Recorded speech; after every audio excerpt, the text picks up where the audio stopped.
Why, hello, everybody. My name is Dan. His name is Dan. Together, we're two men named Yes. Dan, and we're the two editors of winnerscoming.net, where we talk about all things sci-fi, fantasy, movies, TV, books, etc.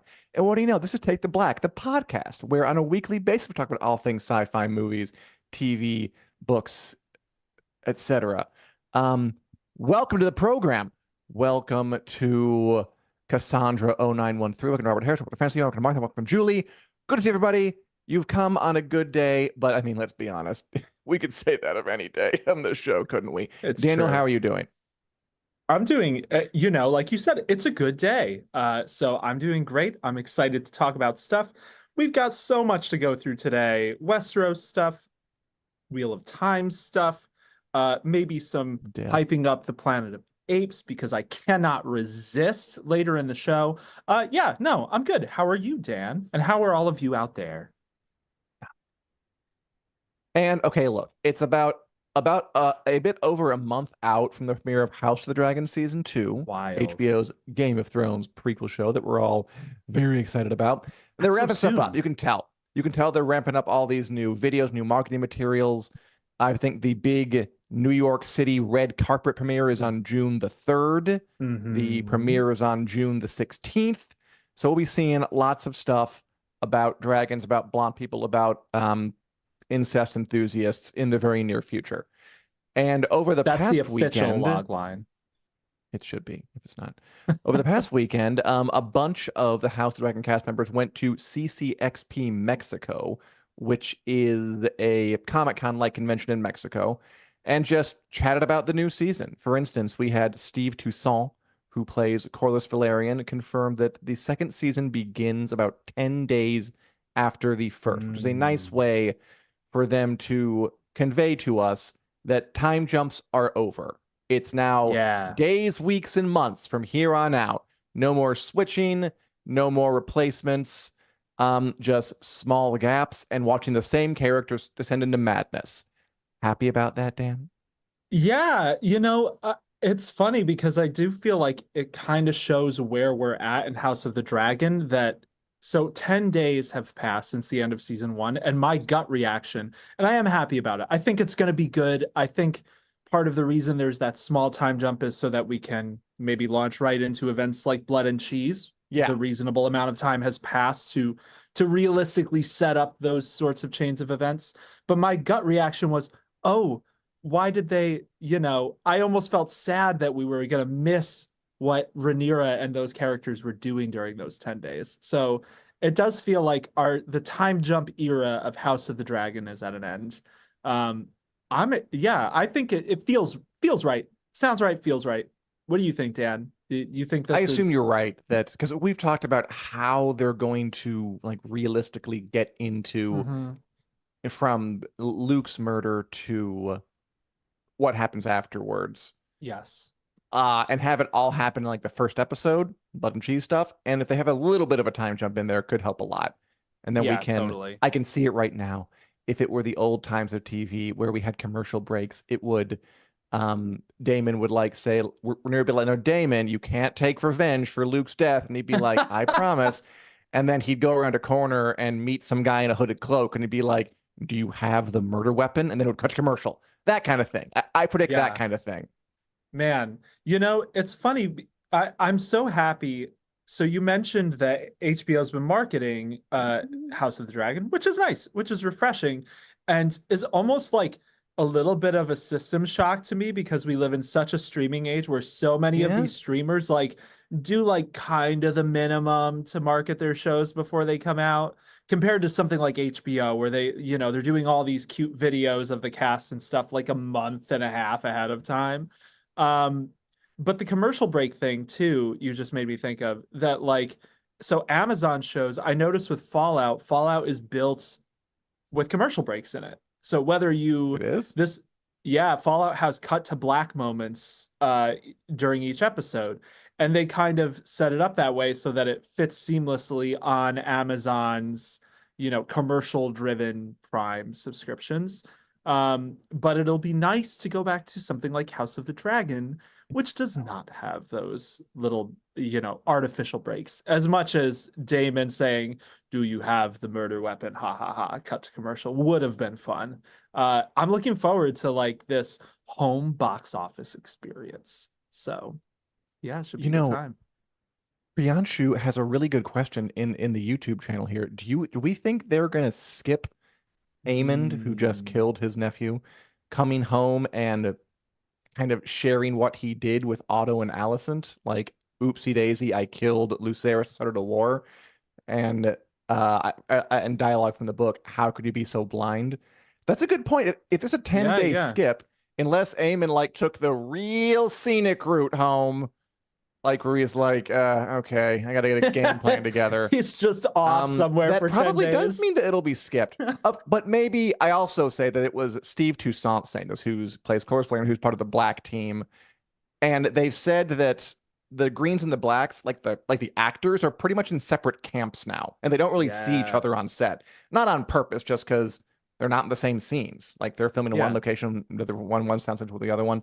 So maybe he means for Rhaenyra, it's been 10 days. I would certainly hope that we see uh the scene where, I mean, I've imagined it so many times. Aegon's like, Yeah. I got good news and bad news. Um, which do you want to hear first? And then kind of ramps up to it. I would like to see that. I hope they don't skip it. I'd be shocked if they don't cover it in some way. So that is what that question was. That's kind of exactly my initial misgiving when I heard the 10-day thing was, Hmm, but there's good stuff that happens immediately because of this, like that iconic dialogue. How can you be so blind to, I think it's Alicent or Otto says it to Aemond. Um, so I hope that, it feels like it wouldn't make sense for them to not touch on that in some way. But I do wonder if they'll maybe restructure things a little bit where like the 10 days have passed, Allison and Otto have gotten the news, but they still are giving Aemond a hard time about it, or there's still some other reason for them to discuss it, even though we might start at a point where they already know it or something like that. So I'm a little nervous about something like that, but like it's small potatoes nervous, if that makes sense. Like sure. I'm sure they'll give us reactions in some way. I am a little sad it may not be like immediate gut reactions to hearing the news. It may be, you know, something a little more involved than that. I think we'll see it. Yeah, I think pretty he hot means shoot. that it's time's passed for the blacks. Although it would be funny if they picked it up 10 days later and it's just like Aegon's like, or Aemon's like, pass the butter. Otto's like, oh, the kid who guy who killed a 10-year-old wants me to pass the butter. Should I get it? Should I step on this? That'd be funny too. Also, Yeah. Rhaenyra searching for Luke body for 10 days. Oh, Oh, it is sad. that's Yeah, it's gonna be brutal. rough. And that's not unrealistic either. So Yeah, in I even Fire and find it's Blood, a if big I lake. remember right, it like Luke's body's never found. The only rumor to the effect of something was found was I think Arax's head washing up on shore outside of Shipbreaker Bay. And we've Yeah, a little seen bit. a shot in a trailer of Rhaenyra and Syrax in Shipbreaker Bay and Rhaenyra kind of on the ground and Syrax wailing over her or roaring. I'm projecting onto the dragon. I'm assuming it's wailing because it's sad. Um, yeah, so that'd be pretty brutal if it's just like 10 days of Rhaenyra searching and it starts on like the day she finds his body or something. Whew. I think Yeah, dragons screech. Screech But is a yeah, good one. should be good times. And I mean that. Yeah. I want so much death. We also got a first picture of Amanda Collin as new character Jane Eyre, who we know is going to be part of season 2. She's the ruler of the Vale during this time. I was a little surprised we didn't Whew. get her in season 1. She was mentioned, but I'm glad to see she's here now. And without Yeah. spoiling too much, she'll come in on the side of Rhaenyra. She'll join the Blacks, and she'll help Hmm. them harbor some of their younger people who want to sit the war out. Daniel, you know Amanda Collin. A looks good. Costume looks Yeah. good. Hair looks good. Intensity looks good. Steely gaze looks good. You Intensity. know, You have no yeah, idea what's coming. you know So Amanda Collin from Raised by Wolves, the HBO show. What kind of actor is she, would you say? one who could be very, very scary if the occasion calls for it. So yeah, Amanda Collin played Mother on Raised by Wolves, who's kind of the main android character. Raised by Wolves is about these two androids. Ironically, both of whom are in House of the Dragon. We've got Amanda Collin, who played Mother, and Abu Bakar Salim, True. who played Father and plays Alan of Hull in House of the Dragon season 2. That show was about these two androids going to this seemingly abandoned planet to like restart the human race by raising embryos. It was a real weird, dark sci-fi show, and Amanda Collin was terrifying in it often. She murdered people willy-nilly, wholesale, all the time, Well, she had to. usually by just screaming at them and then they'd explode into a pile of gore.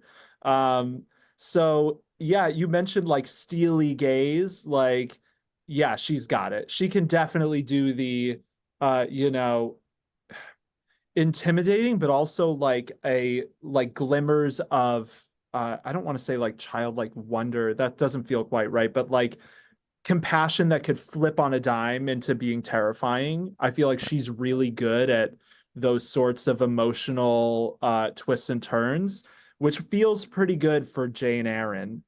This image that we saw reminds me, even though Lysa was technically a Tully, it kind of gives me a similar vibe of like unpredictable, kind of scary, kind of maybe a little messed up ruler of the Mhm. Eyrie.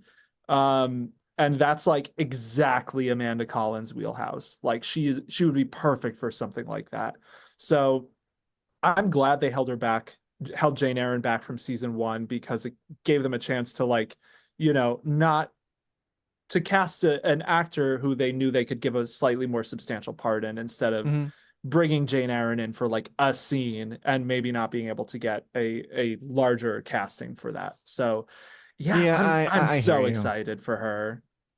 Sometimes I wish that like, oh, couldn't they have this character just here for the one scene, then bring her back? And I'm like, that's not really the way acting works. Or they ship these Yeah. people in and they're doing other stuff. So I get it. So you're probably right. And yeah, the casting so far has seemed excellent across. We obviously can't know until we see it, but it doesn't seem like anybody's been miscast on the show, which I'm Yeah, in favor truth. of. HBO is pretty reliable for this kind of thing. Yeah. Um, Pivoting to another character who seems determined to become a fan favorite and embrace his fan favorite status. Ewan Mitchell is making a play for the most entertaining cast member outside of the show, promoting it. Yes. He was Yes, he at is. CCXP Mexico, kind of talking all kinds of trash, basically about the blacks, like you come with the king, you best not miss. And here he is wearing a mesh shirt and a leather jacket, a mesh see-through shirt. If you want That to is a lean into like a rock star rock star combination. persona, like I am l'enfant terrible of Westeros, I am a bad boy, I kill my Nice. nephew. He brought like a piñata that he made I saw that. himself with Daemon Targaryen's head on it and said, like, I'm gonna smash it later in the hotel room, which is kind of weird, kind of funky, but you know what? Aemon So is Targaryen is Aemond. kind of weird and kind of intense and kind of bloodthirsty. Yeah. So I like how he seems to be um vibing intensely with his character. Maybe I don't want to be alone in an elevator with him, but I think it's great for promotional purposes and good for character actor synergy. Yeah, it's kind of fun that because the conflict on House of the Dragon is so much, I'm going to say like a little clearer to wrap your head around. Like there are two very distinctive Yeah. sides compared to something like Game of Thrones, where there were factions on factions. Every family was doing its own maneuvering, kind of Yeah. factions rose and fell very, very quickly. That's not really the case with House of the Dragon. We have these two very clear sides. And I feel like both HBO and the actors are really enjoying hamming it up, leaning into that. And yeah, the pinata, I was like, did you really you didn't actually make you You ordered this calling him a liar? pinata. I mean, I would never call Aemon Targaryen a liar, but does Aemon Targaryen maybe have things to prove? Is he really sitting at home doing paper mache? These are the Okay. real questions. No. But what if like by made he meaned bought a pinata and then like sticky taped a picture of Damon onto it? You know, I maybe think words, that stretch the definition of okay. words. Okay. Are you saying Aemon Targaryen wouldn't take the time to do an art and craft right? He half-assed it. I don't No, know if I he would think have Aemond liked absolutely that. would. Aemond is all or nothing. Aemond is the kind of kid who in school, if he like, made his clay pot slightly wrong, he'd be like, "It's garbage," then trash it against the floor. It's Throw like it. perfect or not. Yeah, But Ewan Mitchell's not Aemon Targaryen. I'm glad to fair. see Priyanshu saying he's the greatest Captain Emilia Clarke. He is earning the love of the Yeah. fans. Leo, I didn't know that he was in Saltburn. Ewan Mitchell, So, he was? I didn't see yeah. Saltburn actually. I don't know So, why so, I'm being oh stupid. God, you're so this is a divisive statement. I don't think you're missing much, having not seen Saltburn. I did not like Saltburn very much. Some people really loved Saltburn. Mhm. It's a messed up movie, man, and I won't say anything more than that because the less you're not supposed to know how messed up it's going to be going into it. He plays like he has a small part in Saltburn, and he's like the exact opposite type of character as Okay. Aemond. He's like he appears briefly and he's kind of a little mousier, a little he's not a sadistically evil person. There are other actors who get to be that in Saltburn, and he isn't one of them. So yeah, it's cool seeing the range for him because Ewan Yeah. Mitchell, his Last Kingdom role too, he was a good character. Yeah. I'm I sorry, did watch that. Leo. I'm not saying it was bad. It wasn't a bad movie, Saltburn. I just didn't enjoy it. I'm not like, yeah, I can't wait to ever see that movie again. Like, I wish I had peroxide for my eyeballs after parts of that movie. Um, so if that's your thing, like, power to you, Leo. You enjoy all of that Barry Keoghan-ness, doing what he does. I also like how Leo had to correct it from Dan to Daniel because their names are so Yeah, wrong. We should flip a it's true. coin and change, and one of us changes our names to Switch it. Mortimer or something to make it really, really distinctive. Mortimer. Yeah. I don't know if we need to go that deep on the Game of Thrones show shtick that one of us becomes Mord. Okay. I think we can draw the line somewhere, All right. but that could be fun. Right. Um, yeah. Beyond House of the Dragon, we also got some news on a knight. This is the last time I'll call it this. A Knight of the Yes. Seven Kingdoms, the Hedge Yes. Knight, which is a much lower stakes, much more chill, much lighter, much more fun Game of Thrones prequel series coming most likely next year. Because House of the Dragon is going to be every other year, probably, because just no studios seem to crack that once a year thing. And HBO has officially greenlit this other prequel show about a knight named Duncan the Tall and his Yeah. squire named Aegon Targaryen, aka Egg. Together they're Dunk and Egg, wandering the Seven Kingdoms, getting into trouble, having adventures. Based on George R. R. Martin's novellas, Dunk and Egg novellas, and for a while, the show they were calling it A Knight of the Seven Kingdoms, the Hedge Knight, which I always knew wasn't going to be the final title. I mean, I guess Thank I always God. hoped because but okay, It's so long. it's bad. It's a bad title because it's long. And does it not like just rankle you that the word knight is in there twice? That seems like bad title crafting to me. They're But bookends. You've what's got that? it at the begin. They're bookends. You've got it at the beginning and the end, in case there's any confusion what the show's about. It's repetitive. But It there is. are titles that do that, like The Lord of the Rings, The Rings of Power. I don't like that either. I hate that Rings Nah, is in there twice. The Walking same. Dead, Dead City. You're gonna put Dead right next to other. You're crazy. What are you doing? So I was a little afraid they would do that, but no. The Hollywood Reporter came in, said it's just A Knight of the Seven Kingdoms is probably the full title. Drop the Hedge Knight, which is, in my opinion, much better and less stressful to me. I kind of wish it was Yes. just the Hedge Knight. That's what I would have gone with. I feel like they want, I thought about Well, this. there's a okay. So, Yep. I'll share this thought and then toss it over to you. For both House of the Dragon and A Knight of the Seven Kingdoms, in my opinion, the better title for House of the Dragon, and you can argue against this, but I think Fire and Blood is much better. I think it's shorter. I think it's sweeter. I think it's evocative. I think it's kind of cool sounding. I think House of the Dragon, I can never get out of my head that it sounds like a Chinese restaurant. It sounds fine, but I think Fire and Blood is better.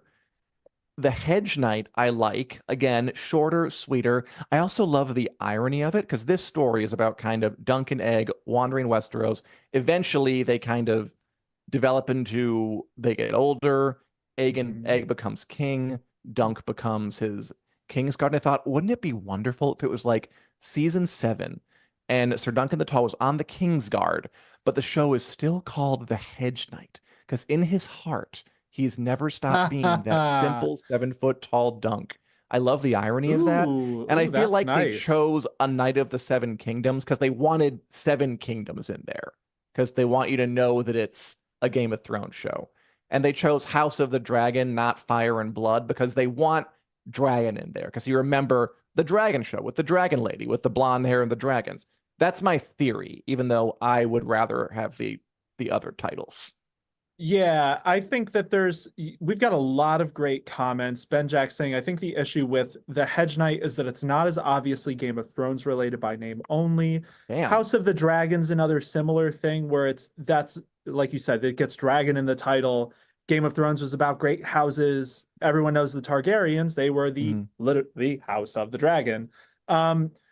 There is something interesting here though, where I almost feel like so you remember back in the day, Uh-huh. there George R. R. Martin talked about how he originally pitched Dunk and Egg and he pitched House of the Dragon Yeah. essentially as his two spin-off ideas. And the HBO was like, no, that's too simple. Let's develop 10 things.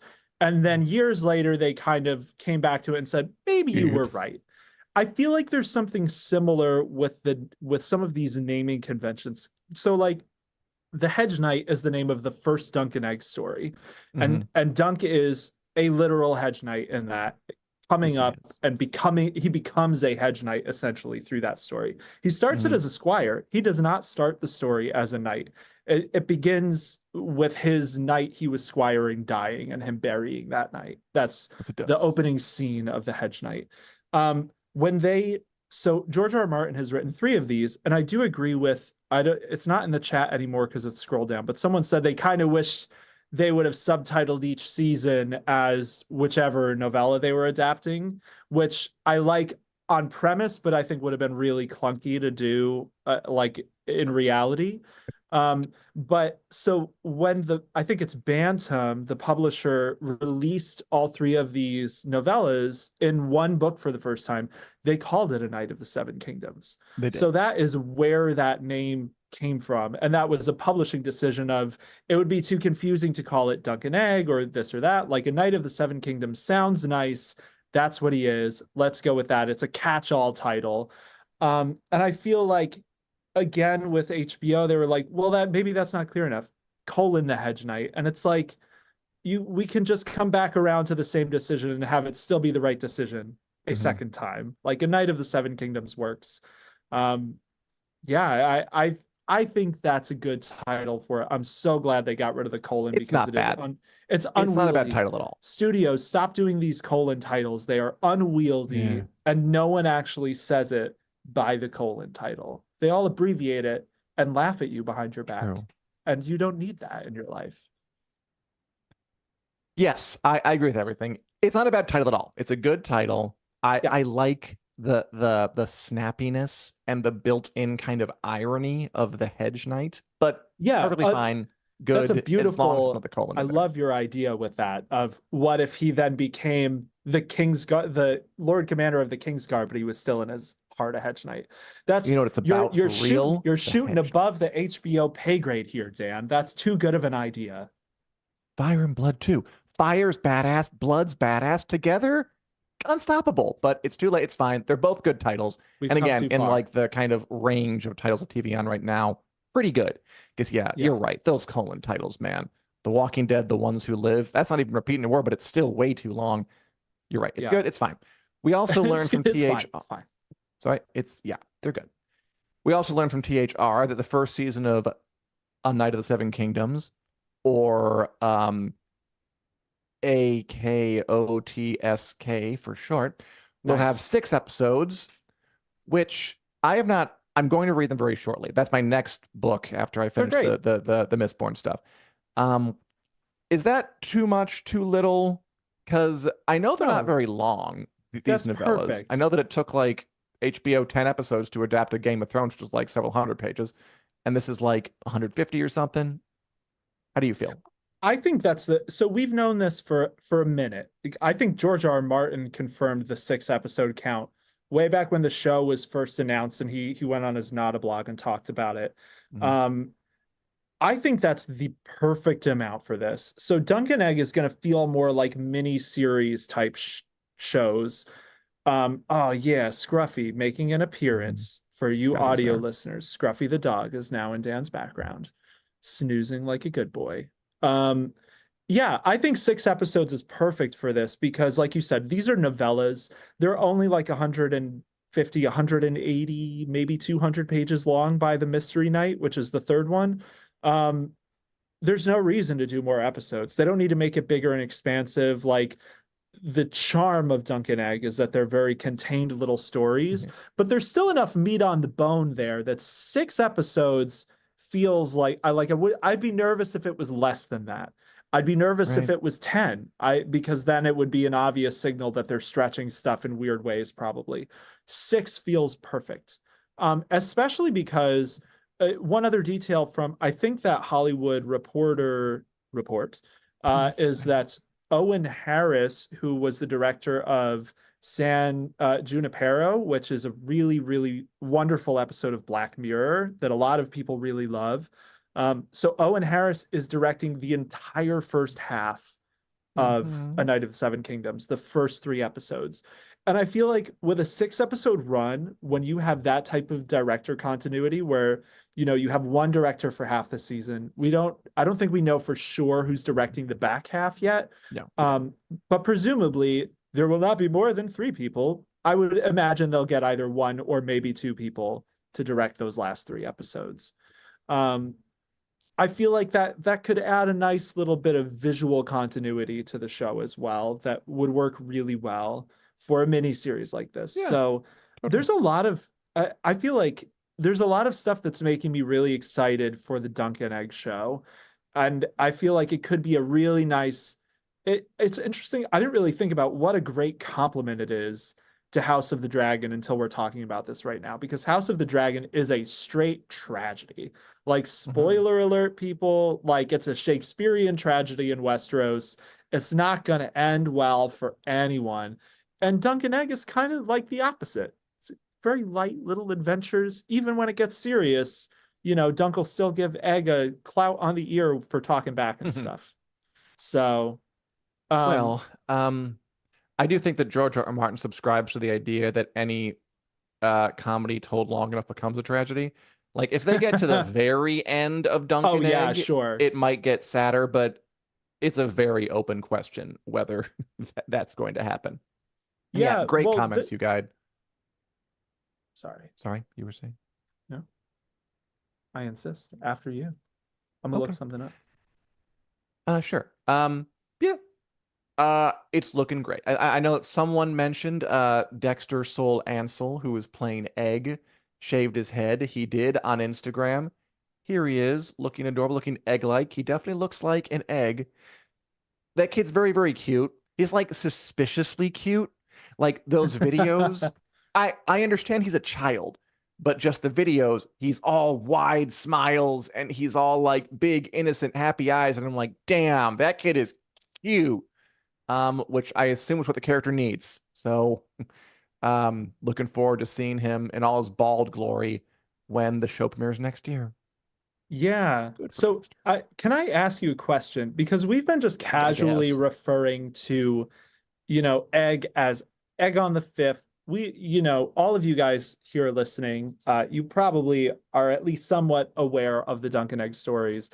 It's kind of a spoiler that we're Mm. talking about this so freely, but it's also like I guess my question for you is, do you think this is something that is going to be considered a spoiler, like as the show comes out? Because like it's not obvious from the get-go in the Duncan Egg novellas that he's Egg on the Fifth. That is No. something Martin kind of writes as a twist, but it's so well known that everyone just casually refers to it. What are your thoughts on that, Dan? Oh, I don't really have many. I don't know if the show's gonna get anywhere close to him becoming Aegon the Fifth. No. So if it never does, what's the harm in spoiling it? I don't know if they're gonna keep it. How could they keep it it's weird. I don't care. Well, I'm it's a happy twist to that he's a go ahead and say it. Targaryen It is, in the yes. Hedge Knight, I mean. Um, It is. that is an interesting. That was the next thing I was going to ask you about.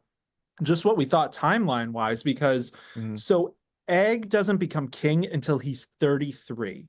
Ugh, so Martin old. he's only Gross. written three of these novellas. Egg is still a kid by the end of the third Hmm. one.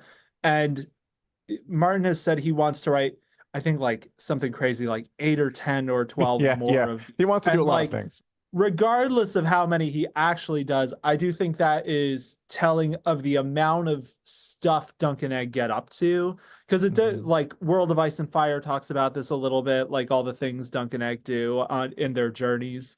Um, I'd be really surprised if we actually had this show until Egg became the king, which it Cool. does make me wonder, like, where would it even end otherwise? Well, like Um, I thought, what I always figured was that those stories that Martin would like to write included things like Egg becoming a king, maybe even later to like Summerhall and stuff, yeah, or maybe they're all in between. I don't know. It's a quite a big question mark as to how it this show is is. going to survive in the long term. And I don't think we don't know yet. We just don't know the answers. And I'm not Yeah. sure we're And going I to imagine, anytime in the near future. yeah, and I imagine HBO probably isn't sweating too much about the answers either, because No, if they do, the Hedge Knight, the Sworn Sword, which is excellent, that's probably of the three of them, I think the Sworn Sword is the one I'm most excited to see them do. That's the Ruby. second one. And then the third one, the Mystery Knight, would feature, so without getting too deep into spoilers, but there is one character from Game of Thrones we are expecting to see if Hmm. this show goes on, and that is Bloodraven, aka the guy Bran met who's in the tree. That was an actual Targaryen person who was around for, during the time of Dunk and Egg. He's a prominent character. Also, So baby Walder Frey. oh yeah, I always forget about baby Walder Frey because he's a literal baby. Bloodraven actually plays a part in these novellas.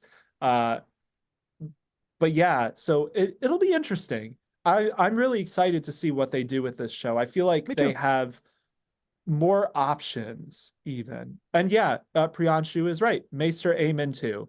That's another one, another character who is in Game of Thrones, who is relevant during Dunk and Egg. That's Maester Aemon at the Wall. That's Egg's older brother, Yeah, which he did reference him lots in to Game of play with. Thrones. Lots to play with. We'll see what Yeah. happens. I Yeah. also want to, before we move on from Game of Thrones Yes. stuff, just mention quickly that Ian Gelder, who played Kevin Lannister for the first 6 seasons of Game of Thrones, he didn't appear in every Yeah. single one, but he was there in season one, there in season six, season five. He has died from bile duct cancer at the age of 74. So just a quick mention of Ian Gelder, acted obviously for decades, screen and stage, starting in the 70s. Um, our best to his friends and family, and may he rest in peace. Yeah, wonderful, solid turn as Kevin Lannister. A Completely. very solid, dependable, but surprisingly complicated character. I Mhm. think Gelder really did that well on screen. So Did a very we nice shall job. never see his like again. Um, Moving shall on, we Dan. move out of Um, Westeros? Is it I the think time? you have some information that you have kind of gleaned on the upcoming third season of The Wheel of Time, House of the Dragon's younger step cousin, also a Yeah. fantasy show. Different tone, different vibe, but fun, good to watch, entertaining, and maybe coming in the nearish future. What do you think? Yeah, so last week there was a bit of news about the Wheel of Time, basically because Amazon did an FYC panel, which is for your consideration. It's they're lobbying for Emmys, basically, is what that is. And as a result of that, we got some cool quotes that we'll get to in a moment, but also a bunch of outlets like The Hollywood Reporter, like Variety, they all started just saying the Wheel of Time season 3 is set to release in 2025, which is kind of what we were assuming would be the All case, but that's right. the first time that trade like Hollywood trade news outlets have just outright said it's coming in 2025. So, yeah, that's it seems all but confirmed at this point. They've been saying that. There was also this interview that this Wheel of Time news channel, What Up? great name. What Up did with these people who are making like tie-in digital card game type thing for the Wheel of Time, where one of them let slip that they thought their game would be out first quarter of 2025, like certainly before season 3 of the Amazon show. So it sounds like they know that it is coming in 2025 and probably not at the beginning of 2025. So Hmm. summer seems fairly likely at this point. Yeah, fair Um, enough. so how are you feeling about this, Dan? Because it's funny to me, like because we're so tuned into this. When I heard this, I was like, great, that's kind of what we thought. I sent my sister the news that the Wheel of Time was coming, and she was bummed about it Hmm. because it's like she Yeah. didn't want to wait that long. Where do you sit with this? I don't like. Listen, it's industry standard to wait 2 years in these giants, but I said it many times. The studio that can figure out a way to get out a new season of these big special effects fantasy sci-fi shows is going to win. They're going to have a Yes. big hit because most people don't want to wait 2 years for a new season of TV. They just don't. It's too long to stay invested. I mean, they'll come back if they love it and if the new thing is good.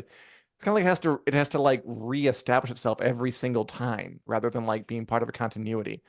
Um, and I understand because I know that season 3 is in the can. I'm sure they're working on it right now. If they rushed it, I wonder if they could get it out this year. But now they have Lord of the Rings coming out. I assume no one's talked about that one in what seems like forever. It's insane Um, that we don't have a date for it Rings of Power really yet. it's It's worrying suspicious. almost. Yeah, It's honestly. yeah, it's a little sus. Um, but yeah, I wish they got it out faster because I think that will help shows succeed. Like regular intervals helps shows succeed. I don't think you're doing yourself any favors by putting it off if it is needed what they're doing. Also, I'm not sure they've renewed it for like beyond that, which could have an issue too. Because if they Mm, were already getting going on season 4, maybe they would be more comfortable putting it out earlier. I mean, I get it. yeah. It's normal. It's fine. But no, of course I get why your sister is bummed about it. Who wouldn't be bummed about, hey, good news. You get to wait the entire calendar year for your next favorite show. What are you, Yeah. crazy? That's not good news. Yeah, I mean, it's interesting because the Rings of Power thing, like when Wheel of Time wrapped so early, because Wheel of Time season 3 wrapped in March, I think. Um, I did have this feeling of like if they could put out season 2 last year and season 3 this year, they would Ooh, probably really start to take off in a I huge agree. way.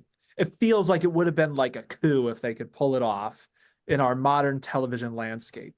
But yeah, the studios with the 2 year gap, you're right that people will come back for that, but the enthusiasm just wanes. And I do Mhm. feel like it's an example of Hollywood looking at the golden age of television, Game of Thrones era stuff, and maybe learning some wrong lessons because so Game of Thrones was every year until basically season 8, if I remember right. And season 8, Seven. they took a and 7. And at that point, the fans were so on board, and we Oh knew they yeah. were going into well beyond the source material. Like people were invested enough that they would wait. We knew it was the end of Game of Thrones. The hype for how will Game of Thrones end could carry it for that.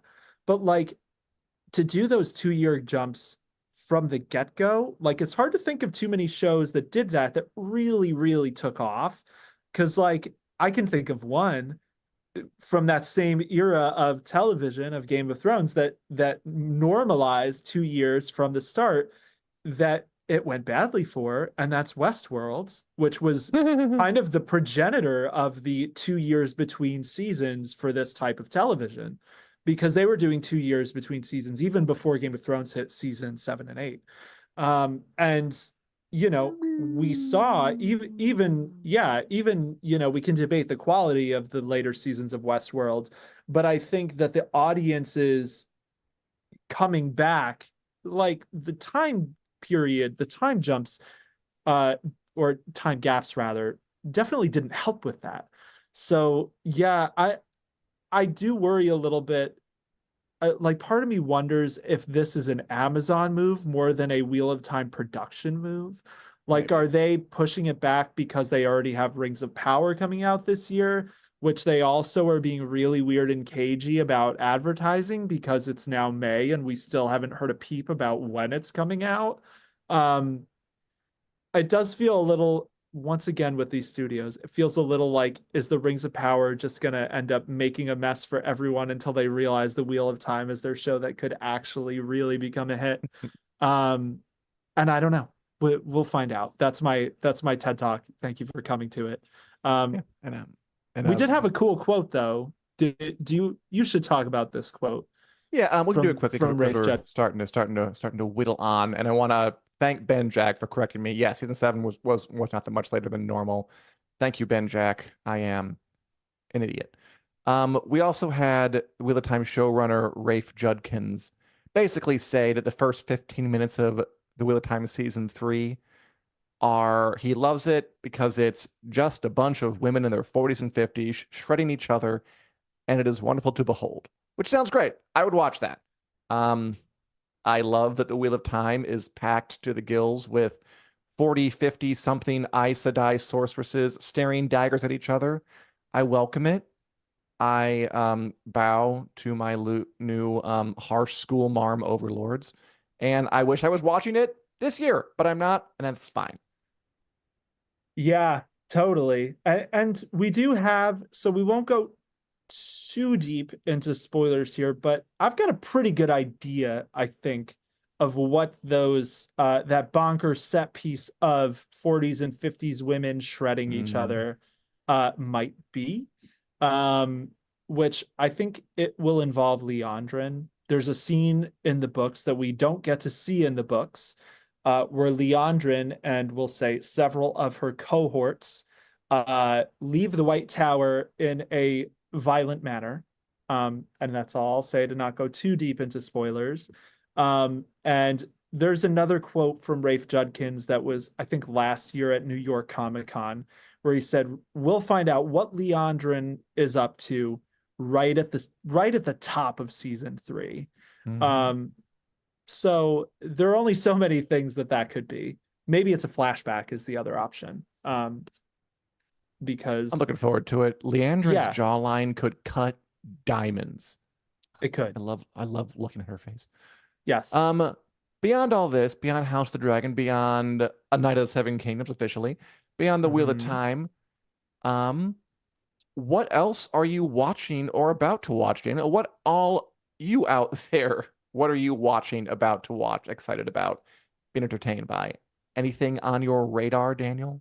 Well, the big thing that's on my radar this week is Kingdom of the Planet of the Apes, the Monkeys. newest Apes movie that's coming out from Maze Runner director Wes Ball.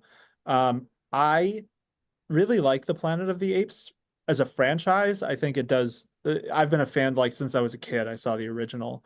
Um, I think Ooh. it's one of the most bonkers sci-fi series I feel like we have because each reboot or reinvention of it or sequel is so wildly different than anything the previous movies did, with the exception of the 2001 Tim Burton reboot, which was just not very good. That that's the one it tried to redo the original movie and it's just not as strong, but the rest of them are all super interesting. I loved what Matt Reeves did with his trilogy with Andy Serkis. Hmm. So I'm a little nervous that another director, another cast is taking that story and running with it because this is set after Reeves's movies, which kind of ended on the premise of like, now the apes can really take over the world type of thing. Now we get to see what their kingdom looks like. Um, yeah, I'm stoked for that. I'm probably going to see it tomorrow because weirdly, even though it Very is out nice. today, uh, most of the theaters near me just have it for like a single showtime in the night. So I'll probably Hmm. see it tomorrow. But yeah, Yeah, very, please do. very excited for Planet of the Apes.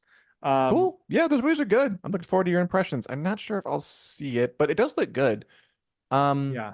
I Valerie is watching Heartstopper in the Circle, needing something Oh, light for a nice. bit on the Netflix shows, both quality shows.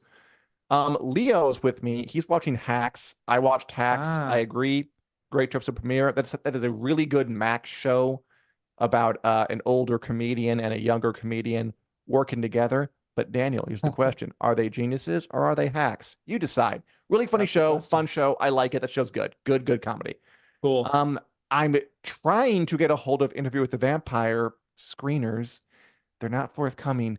AMC, baby, I love you. I'll do anything for you. Please give me Interview with the Vampire screeners. They heard you Um, shading The Walking Dead, Dead City.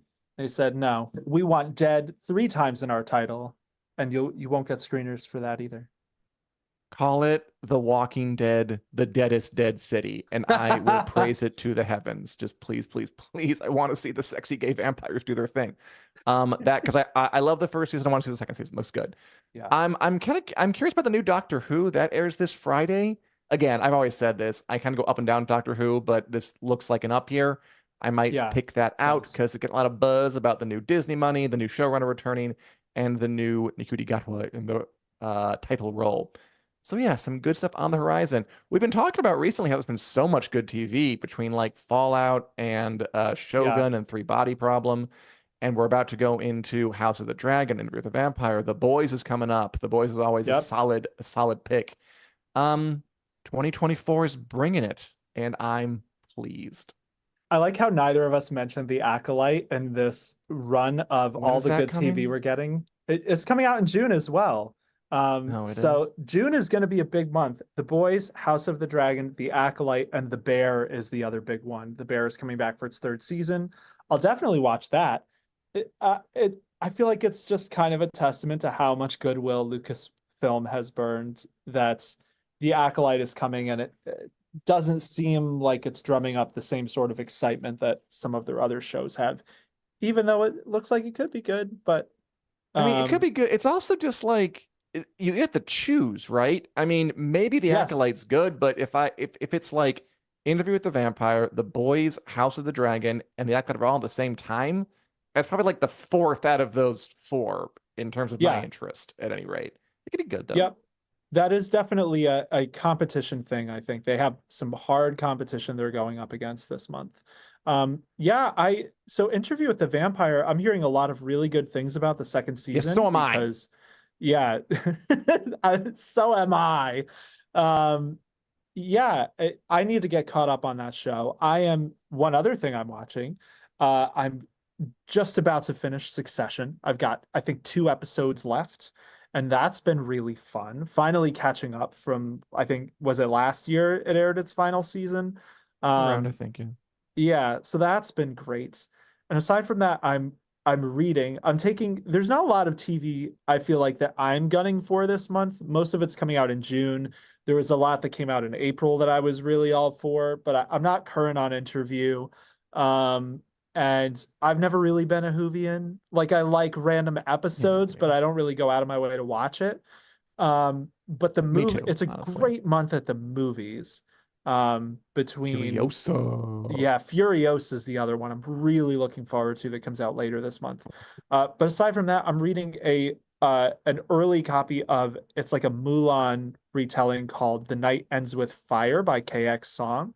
Good title. That's yeah, that's been pretty solid so far. And I'm hoping to get into more books this month because I've got all this downtime while all the good shows that I'm excited for are ramping up their promotions. Very But nice. yeah, so lots of And good stuff on the horizon. I'm reading The Hero of Ages by Brandon Sanderson, my first Brandon Sanderson trilogy. And we'll How's that talk about that when I'm going? finished with it, but I have plenty of thoughts. I'm so Um, curious to hear your thoughts on this. and by the way, Leo and I have similar tastes. My adventures with Superman, such a fun little half-hour zippy cartoon. I really like that too, and I will watch that show too. Also, like, we're talking about like the Acolyte, Interview with the Vampire, House of the Dragon, The Boys. They're all these big hour-long shows. Kind of Hmm. nice to have like a half-hour Superman cartoon in there to kind of break it up. Easy, kind of easier Totally. to watch, goes down smoother. That show was really fun, and I'm looking forward to that too. All right, Daniel, we're just chatting away and coming up You on know the what I hour. really can I you know what I Yeah. really wish before What? before we lightning, I So you wrote an article recently about Avatar: The Last Airbender, where they were talking about Okay. condensing some stuff in their second Yeah. season, which made me nervous because the second season of the Avatar: The Last Airbender cartoon is really, really good. It has a lot of great episodes. I almost wish they had made the live action show of that like 20 to 30, like 30-minute episodes instead of hour-long episodes. Do you think that would Mm, have been folly, or do you think that would have worked? I think there are a lot of threshold questions to answer. Like, I think part of the reason they did it is weirdly cost, I think, because Hmm. each episode is kind of set in one, each of these hour long is kind of set in one place. But like Yeah, every episode in that one, they're going to a new location. I don't know if you could yeah, afford that in live action. that's I think it's fair. part of the reason they did it. There's a lot of behind the scenes chicanery. Also, like, what's the point? Like with a live action adaptation, you want it to be somewhat different from the original because otherwise, why are you doing it? Yeah. And if it was all just half hour, like literally animation to live action, little change, it might be too close to it. But you Yeah, can't go that's so fair. far away that you take off people. It's a tricky balancing act. It really Um, is. I mean, I have problems with the show. I don't know if I would have solved them that way, but I mean, Fair. clearly they need solutions. And we'll see what happens when that second season comes out, probably in Hey, 2026 or something. can I ask you one other? I'm just Yes, you can. making us run long here, willy-nilly, disrespectfully long. I'm sorry, everyone listening. You're good. Um, What's up? have you watched Dead Boy Detectives? No, my partner did, and What they did really they? liked it. Okay. Do you have any interest in that? Because you're a huge Sandman fan, Yeah, and I feel like not a well, lot of I'm not seeing a lot of chatter about Dead Boy Detectives. That's a Sandman spinoff that's on Netflix, if you I didn't mean, know. it is, but it's not like Neil Gaiman wrote the Sandman comics, and Neil Yeah. Gaiman poured all of his hatred and his anger into it. And it Okay. really is like him because he did all the research. Edward Detectives, like he didn't write that. It was like it's two Oh. characters from a one-shot Sandman story who were then spun off into their own kind of Mm. comic written by other Okay, I didn't people. realize that. I think he was in, yeah, go ahead and do it. He might have been like whatever they call Producer a or producer something. equivalent in comics, but it's Yeah, not like it's not it doesn't really have the in my experience like the depth I of the see. Sandman. I From what see. I've heard it's good. People like it. My partner liked it. It feels kind of like sort of like a good WBCW kind of like Buffy Roswell throwback sort of thing with Yeah, fantasy. Like that a like makes a like a sense. good YA fantasy. Chilling Adventures of Sabrina around that Gotcha. kind of level. Which sounds Okay. good, but I just don't have the time. Yeah. I'm too busy watching Hacks and finishing Shogun and trying to get into vampire screeners. Hi, name's Dan. Please, please, please, please, please, please, please, please, please. You're gonna have to just watch it when it airs like the rest of us, Dan. No, I refuse to be a peasant. Anything All but right. that. Anything but that. My God. Okay. All right. Shall we get into the lightning round where we go through several stories we didn't have time to talk about in anybody of the show and give our 20-second reactions to them?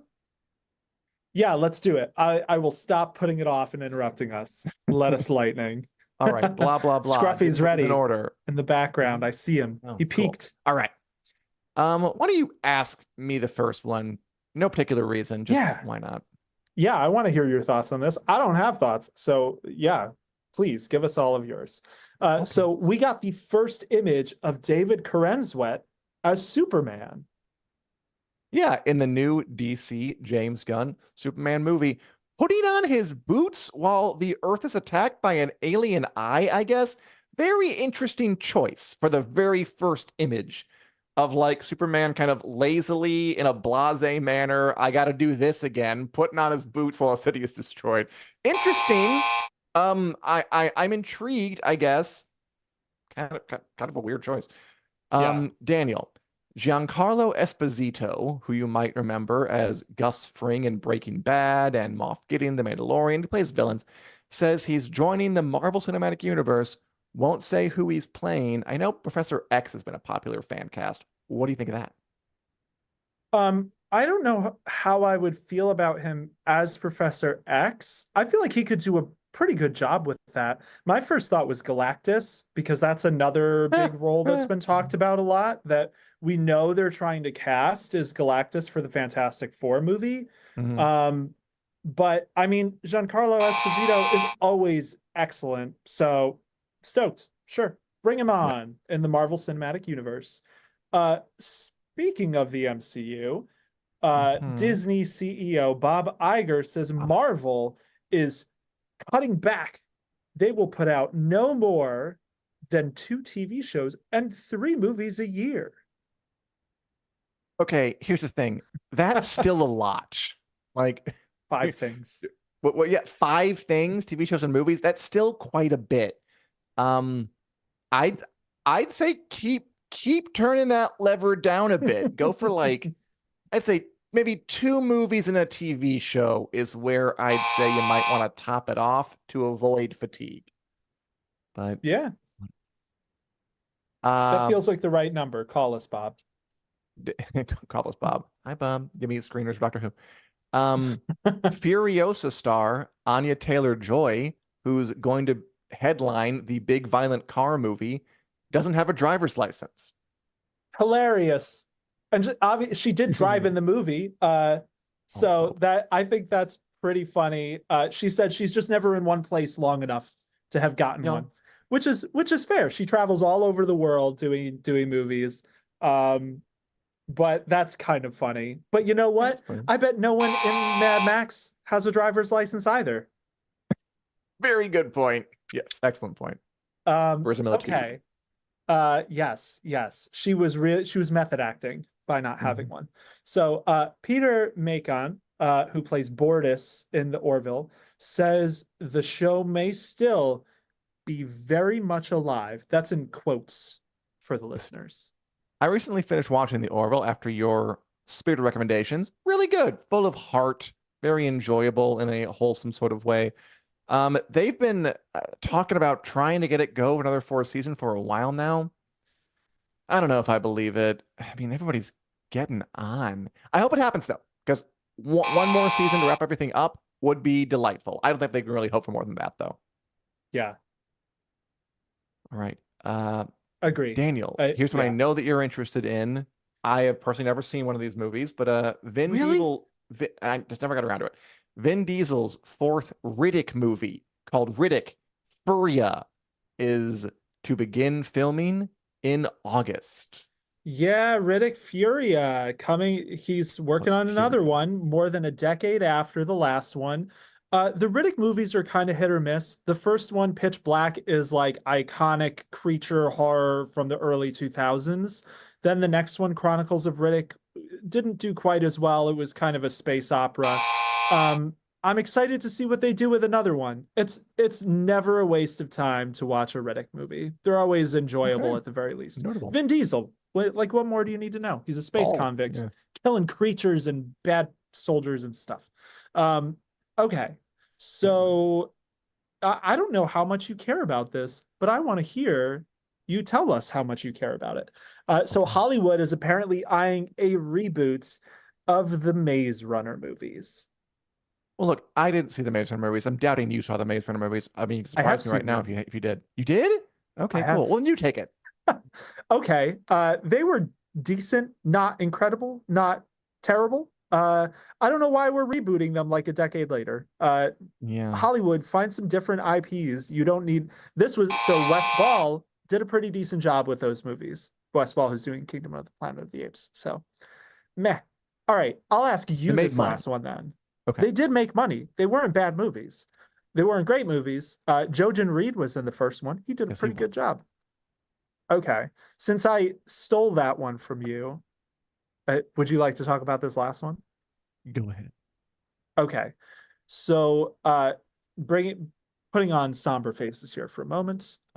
Bernard Hill, the actor who played King Theoden in The Lord of the Rings, he passed away on Sunday at the age of 79. Yeah, that's the whole story. I mean, Bernard Hill. I mean, I like a lot of people at a certain age, saw Lord of the Rings. When I was young, was very impressed, stuck with me the whole time. Always loved him as Theoden particularly. He had one of the best Mhm. performances in that whole trilogy. So He did. commanding, so kind of likable, but also bigger than life and tragic in the end. Great performance, great actor. Where is the? Well, I'm not. I don't know the speech off the top of my head, so I'm not gonna try. But our best to his friends and family. Loved doing Lord of the Rings. He had a long career. Life well lived, career well spent. Kudos and goodbye. Yeah. Sad news, but um, it's comforting that we still have his performance in those movies Yeah. because I agree with you. Theoden is really a performance that stands out in them. So all the best. And that is our show. You know what? But it doesn't have to be, it's not the end though, because we'll be back next Wednesday at 2 Yes. p.m. Central Standard Time to talk more live and on camera about movies, TV, sci-fi, fantasy, books, all that jazz. We're also available, of course, in podcast form, wherever podcasts are available, be it iTunes, YouTube Music, or elsewhere. So give us a like, give us a subscribe. I tried to leave a comment, but you're already on top of that. You wonderful people. And Nice. join us next week. Bye-bye. Take care, y'all.